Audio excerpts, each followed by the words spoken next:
Yang kedua atau cara kedua adalah kita bahas cara pemisahan kelompok SARA. Nah, cara kedua ini adalah cara yang diambil atau dipilih karena memang sudah terlalu parahnya konflik SARA yang terjadi di sebuah wilayah.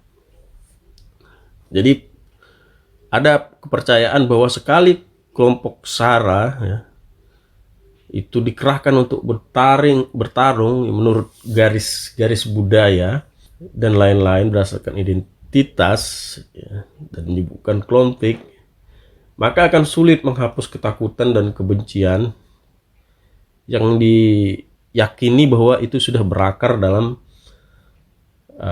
masyarakat itu. Jadi masyarakat mengenang konflik dan kenangan itu berakar dalam lingkungan masyarakat. Jadi dalam suasana masyarakat yang seperti ini, maka suasana kehidupan bersama itu berubah jadi suasana yang diliputi dengan rasa cemas ya. Dan berbagai macam kemungkinan bahwa di masa yang berikutnya mereka akan tetap melakukan yang namanya konflik tersebut. Kenapa? Karena selain itu juga ada faktor-faktor yang menyulut konflik, seperti maksudnya kekuasaan, ya, kemudian demokratisasi, perubahan ekonomi, pergeseran demokratis, dan juga perimbangan kekuasaan. Jadi dengan kata lain, cara pemisahan kelompok SARA dianggap sebagai jalan keluar terbaik dalam masyarakat yang mengalami permusuhan ya, sengit antar kelompok SARA. Jadi ketika terjadi konflik yang didasarkan pada konflik SARA, maka yang terjadi adalah pemilahan penduduk ya, unmixing people. Jadi pemilahan penduduk, unmixing peoples ini itu terjadi alamiah ketika terjadi konflik. Orang akan mencari kelompok yang sama ya. Masing-masing akan mencari kelompok yang sama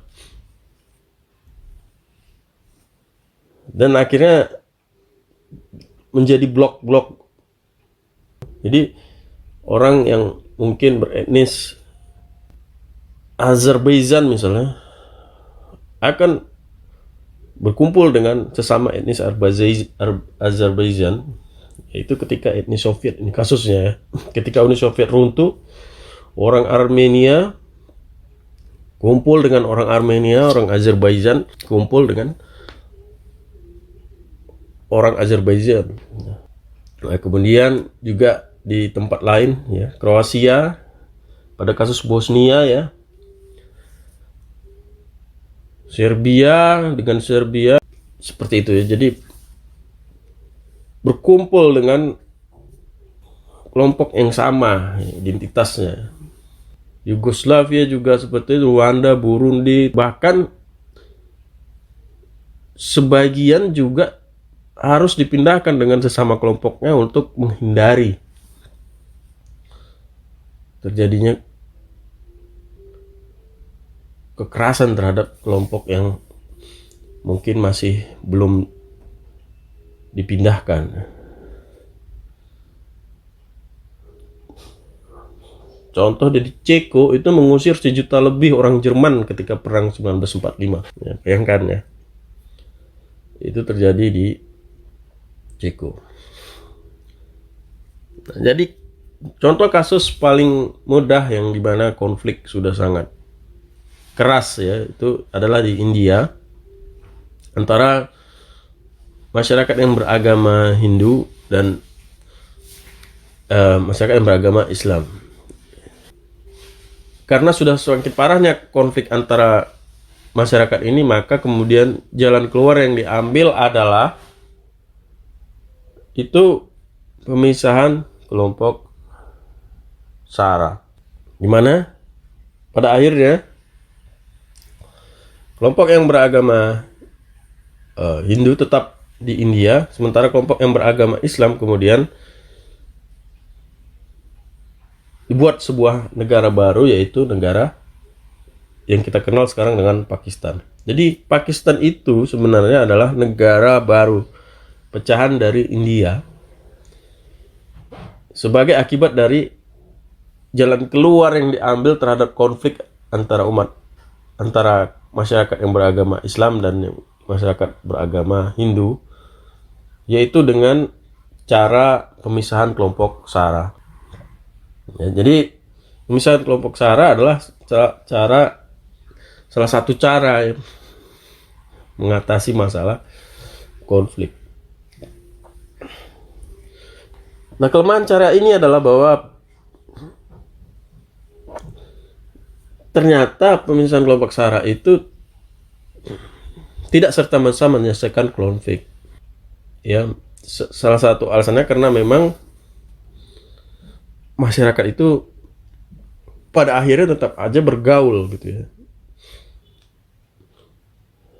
Sebagai contoh, kelemahan tadi adalah juga meskipun sudah, ini contoh paling ekstrim ya, meskipun sudah dipisahkan menjadi sebuah negara, konflik juga masih bisa tetap terjadi. Itu contoh yang paling mudah adalah contoh antara India dan Pakistan yang sampai sekarang masih berkonflik di Kashmir. Jadi tidak tuntas juga masalahnya. Cara ketiga adalah federalisme atau federalisme SARA. Nah, berbeda dengan pemisahan kelompok SARA dalam bentuk negara baru, maka strategi federalisme SARA ini menempatkan setiap kelompok di wilayah otonom ya, tapi dalam negara yang bersama. Ya, dengan perbatasan yang membuat begitu rupa sesuai dengan pemusatan kelompok SARA tertentu ya. Nah, menurut Saider ini strategi yang sering dilakukan di negara liberal karena memberi tempat untuk sebuah masyarakat menentukan hak nasib sendiri tanpa risiko pemisahan negara. Ya, jadi kalau sebuah negara mengalami satu kerusuhan tapi tidak ingin membuat sebuah pemisahan kelompok SARA tapi tidak ingin dalam ruang lingkup negara yang berbeda tanpa perpecahan negara, yaitu salah satu solusinya adalah federalisme SARA. Ya, jadi dibuat semacam kelompok dalam satu wilayah otonom tertentu yang itu masyarakat itu masih dalam satu wilayah negara yang sama. Nah, India meskipun sudah mengalami kasus konflik yang tadi melahirkan negara Pakistan, ternyata dalam konteks SARA yang lain, soal identitas misalnya, etnis misalnya, sering juga mengalami kasus konflik. Ya, jadi federalisme SARA ya, itu terjadi di India, tapi dengan proses penyusunan dan pengawasan yang ketat. Misalnya ya, ada satu prinsip ya, tidak boleh ada konsesi bagi kelompok yang mau memisahkan diri. Jadi ketika sudah diberikan otonomi dalam bentuk konsep sistem negara federal, maka tidak boleh ada kelompok yang memisahkan diri dari negara. Kemudian tidak mengorbankan dasar negara yang berpemerintahan pusat, ya, sekuler dan lintas SARA, dan seterusnya, seperti itu. Kelemahannya ya, federalisme SARA justru memperuncing sentimen SARA. Kenapa? Karena dengan menciptakan kelompok dan struktur organisasi negara SARA lah yang akan lahir ya. Kenapa? Karena struktur federalisme SARA itu menyebabkan penyaluran aspirasi politik menurut garis pengelompokan SARA. Nah, jadi di India itu penguat federalisme SARA itu adalah partai ya yang mampu mewakili semua kelompok SARA. Nah, tetapi ketika partai ini mengalami krisis, maka sentimen SARA yang meningkat. Nah, tapi terlepas dari semua kelemahan itu, ini tetap dianggap sebagai salah satu cara untuk mengatasi konflik. Ya. Nah, cara keempat adalah asimilasi minoritas ke dalam mayoritas. Asimilasi minoritas ke dalam mayoritas ini mungkin terjadi jika ada banyak persamaan di bidang budaya, seperti orang Rusia dan Ukraina ya. Ini sering dianggap contoh nih, Rusia dan Ukraina